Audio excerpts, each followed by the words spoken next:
Hi, I'm J.C.Hollywood. This is This Week in the 80s for the week beginning June 25th.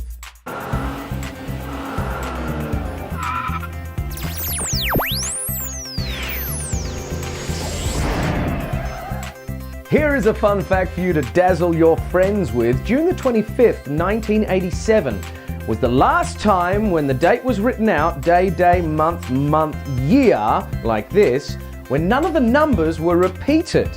If you want to amaze them even more, it won't happen again until June the 17th, 2345. And if that doesn't astound and amaze your friends, well, they're probably not nerds. Here's a bold claim. June 25th, 1980 forever changed the face of public life. How many times have you been out in public, on a bus or a train, maybe even just walking around, and you look at the other people, their headsets plugged in, listening to whatever audio delight they've got for themselves? Well, that phenomena can be traced back to the introduction of the Walkman, and this week in 1980, it hit American shores. In truth, portable music wasn't that new of an idea. Transistor radios had been around since the 50s, and cassette tape technology had been around since the 60s. But two things made the TPS-L2, or Walkman as it later became known, different from the rest. The first, ultra portability. It was small and lightweight and ran on just 2 AA batteries. Secondly, it emphasized privacy.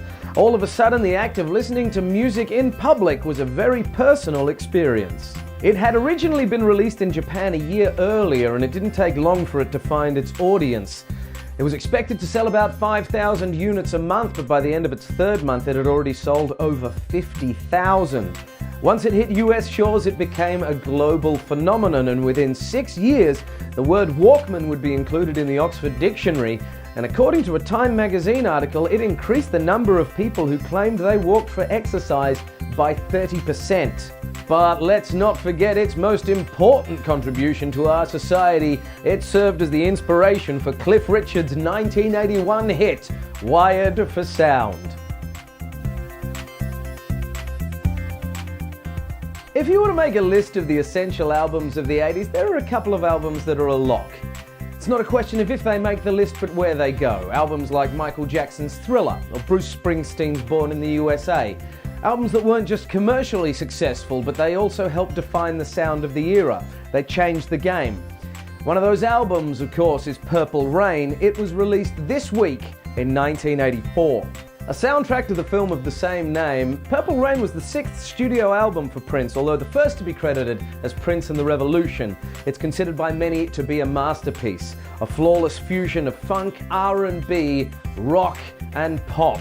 It certainly elevated Prince to the main stage. Prior to its release, he and his band were considered part of the underground psycho-punk scene, skirting the edges of mainstream success without ever truly achieving it.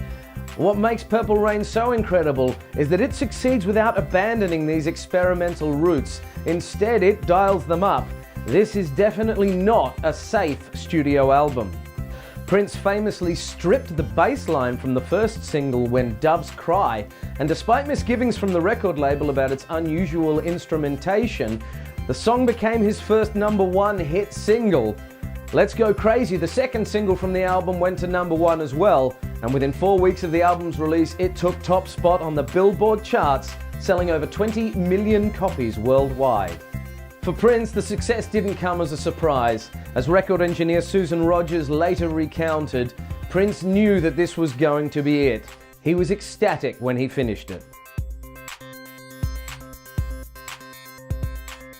Plenty of great films found their way into cinemas this week. 1981 gave us Stripes, 1982 gave us Blade Runner and The Thing, 85 gave us St. Elmo's Fire, and 1986 gave us Labyrinth and Big Trouble in Little China.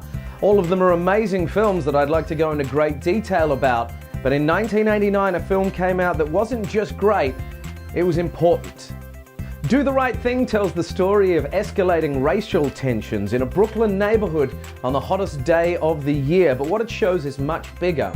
It's a film about race, but it empathizes with all of its characters regardless of color. None of them are truly heroic, but none of them are absolute villains either. They are simply human. It's a film that doesn't provide answers, but it invites reflection, and it does all of this with humor and humanity. It established Spike Lee as a powerful voice in cinema, and it served as an inspiration for a new generation of filmmakers and storytellers. From the sublime to the ridiculous, 1982 gave us one of the greatest science fiction films of all time in Blade Runner, but it also gave us, well, Megaforce. Directed by ex-stuntman Hal Needham, Megaforce gave us a gold spandex-clad Barry Bostwick as Ace Hunter, leader of the titular secret military group. It featured bad editing, lousy scripting, costumes designed by, and I'm not kidding here, Mattel, awful special effects, and as a kid growing up, I didn't care about any of that because it featured guys riding flying motorcycles that could fire lasers and missiles. Does it stand up today? Well, its 0% rating on Rotten Tomatoes would suggest that no it doesn't. But it will always have a special place in the cargo hold of my heart.